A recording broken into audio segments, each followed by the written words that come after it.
ஆண்டவராகிய இயேசு கிறிஸ்துவின் இனிய நாமத்தில் பக்ரி டிவி நேயர்களுக்கு என்னுடைய அன்பின் வாழ்த்துக்களை நான் நிறைவாய் தெரிவித்துக் கொள்கிறேன். இந்த நாளில் கூட உங்களை சந்திப்பதில் கர்த்தர் பாராட்டின தயவுக்காக ஸ்தோத்திரம். சுகமாக இருப்பீர்கள் என்று சொல்லி நான் நம்புகிறேன். கர்த்தர் இன்னைக்கு நமக்கு கொடுத்திருக்கிற ஒரு வாக்குத்தத்தம் நீதிமொழிகள் புஸ்தகம் 21வது அதிகாரம் 31வது வசனம். நீதிமொழிகள் 21:31. குதிரை யுத்த நாளுக்கு ஆயத்தமாக்கப்படும், ஜெயமோ கர்த்தரால் வரும். குதிரை யுத்த நாளுக்கு ஆயத்தமாக்கப்படும், ஜெயமோ கர்த்தரால் வரும். ஒரு குதிரையுடைய 3 தன்மைகள் சொல்லப்பட்டிருக்குது. ஆயத்தமாக்கப்பட்ட குதிரை, யுத்தம் செய்கிற ஒரு குதிரை, ஜெயம் பெறுகிற ஒரு குதிரை. ஒவ்வொரு காரியத்துக்கும் ஒரு ஆயத்தம் அவசியம், ப்ரிப்பரேஷன். ஒரு குதிரை யுத்தம் பண்ணணும், ஜெயம் பெறணும்னா ஒரு ஆயத்தம் அவசியம். அதுக்கு வேண்டிய ஆயத்தத்தை எல்லாம் கொடுப்பாங்க. அதுக்கு வேண்டிய உணவு, அதுக்கு வேண்டிய தண்ணீர், அதுக்கு வேண்டிய உடற்பயிற்சி, அதுக்கு வேண்டிய ஓட்டம் எல்லாமே கொடுக்கப்படும். ஒரு குதிரைக்கு அப்படி எல்லாத்துக்குமே ஒரு ஆயத்தம். ஒரு பிரயாணத்துக்கு ஒரு ஆயத்தம், ஒரு படிப்புக்கு ஒரு ஆயத்தம். MBBS படிக்கணும்னா அதுக்கு ஒரு ஆயத்தம், நீட் எக்ஸாம் எழுதணும்னா ஒரு ஆயத்தம், ஒரு பிரயாணம் பண்ணணும்னா அதுக்கு ஒரு ஆயத்தம், ஊழியம் செய்யணும்னா ஒரு ஆயத்தம், கவர்மெண்ட் எக்ஸாம் எழுதணும்னா ஒரு ஆயத்தம், பப்ளிக் சர்வீஸ் கமிஷன் எழுதணும்னா ஆயத்தம். எல்லாத்துக்கும் ஆயத்தம் இல்லாம முடியாது. நம்முடைய வாழ்க்கை ஒரு குதிரையை போல இருக்கு. ஒரு ஆயத்தம் அவசியமா இருக்கு. பலர் ஆயத்தத்தை கொடுக்குறாங்க. டீச்சர்ஸ் ஆயத்தத்தை கொடுக்குறாங்க, பாஸ்டர்ஸ் ஆயத்தத்தை கொடுக்குறாங்க ஊழியத்துக்கு.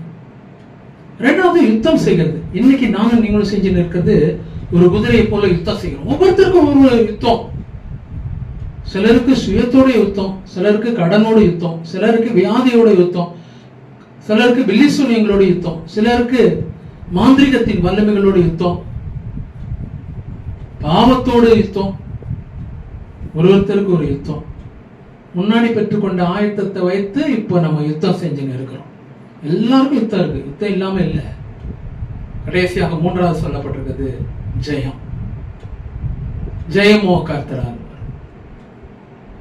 கர்த்தர் நம்ம ஆயத்தப்படுத்துறாரு, யுத்தம் செய்ய வைக்கிறாரு. 3வது கர்த்தர் நமக்கு ஒரு ஜெயத்தை கொடுக்கிறார். கர்த்தர் மட்டும்தான் ஜெயம் கொடுக்க முடியும். கிறிஸ்துவுக்குள்ள எங்களை வெற்றி சிறக்க பண்ணி எல்லா இடங்களிலும் எங்களை கொண்டு அவரை அறிகிற அறிவின் வாசனை வெளிப்படுத்துகிற தேவனுக்கு ஸ்தோத்திரம். 2 கொரிந்தியர் 2வது அதிகாரம் 14வது வசனம். ஜெயம் கொடுக்கிற தேவன் கர்த்தர் நமக்கு ஜெயத்தை கொடுக்கிற ஒரு தேவனாக இருக்கிறார். உயிர்த்தெழுந்த இயேசு நமக்கு ஜெயம் கொடுக்கிறவராக இருக்கிறார். எல்லாத்திலையும் எதெல்லாம் யுத்தம் பண்ணீங்களோ எல்லாத்திலையும் ஜெயம் தான், தோல்வியே கிடையாது. நம்ம பார்வையில பிசாசு சொல்லுவான் நீ தோத்துட்ட, ஆனா கர்த்தர் பார்வையில எல்லாத்திலையும் நீங்களும் நானும் ஜெயம் எடுத்துருவோம். கண்ணிலே முடிச்சு வைக்கணும். ஆண்டவரே, வருணுக்காக நாங்கள் நன்றி செலுத்துகிறோம். வருணுடைய குடும்பத்துக்காக நாங்கள் நன்றி செலுத்துகிறோம். பக்ரி டிவிக்காக நாங்கள் நன்றி செலுத்துகிறோம். கர்த்தருடைய ஆசீர்வாதங்கள் உண்டாகட்டும். எட்வர்டுன்னு ஒரு பேரை பார்க்கிறேன். கர்த்தர் உங்களுக்கு ஜெயத்தை கொடுத்திருக்கிறார் பிரதர். உங்களுடைய எல்லா காரியத்தையும் நீங்க சொல்றீங்க தோல்வி அடைஞ்சிட்டேன், கர்த்தர் சொல்றார் ஜெயம் எடுத்திருக்கீங்க. ஃப்ரெட்ரிக், கர்த்தர் உங்களுக்கு ஜெயத்தை கொடுத்திருக்கிறேன்னு சொல்றார். ஃப்ரெட்ரிக், உங்களுடைய வியாபாரத்துல ஒரு ஜெயமும் வெற்றி அடைந்திருக்கிறீங்க. கர்த்தர் இன்னைக்கு செய்யறதுக்காக ஸ்தோத்திரம். படிச்சுன்னு இருக்கிற ஒரு மாணவனை பார்க்கிற ராமச்சந்திரன், உங்க பேரு, கவர்மெண்ட் எக்ஸாம் எழுதிருக்கிறீங்க. நீங்க சொல்றீங்க நான் அவ்வளவு நல்லா எழுதல பிரதர், இன்னமோ போய் எழுதினேன், கொஞ்சம் ஆயத்தம், நிறைய யுத்தம், எப்படிப்பட்ட ஜெயம் தெரியல. ஜெயம் நிச்சயம். உன்னுடைய ஆயத்தத்துக்கும் உன்னுடைய யுத்தத்துக்கும் கர்த்தர் ஜெயத்தை கொடுக்கிறார். பாலச்சந்திரன், கர்த்தர் உங்களை ஆசீர்வதிக்கிறார்.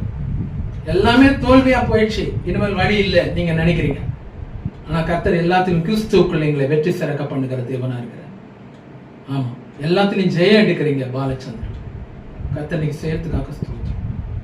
அன்றுவரே, கர்த்தருடைய ஆசீர்வாதங்கள் காணப்படுறதுக்காக சோர்ந்து போன உள்ளங்களை கர்த்தர் ஜெயம் கொடுத்து எழுப்புகிறதுக்காக ஸ்தோத்திரம். இயேசுவின் நாமத்தில் பிதாவே, ஆமென்.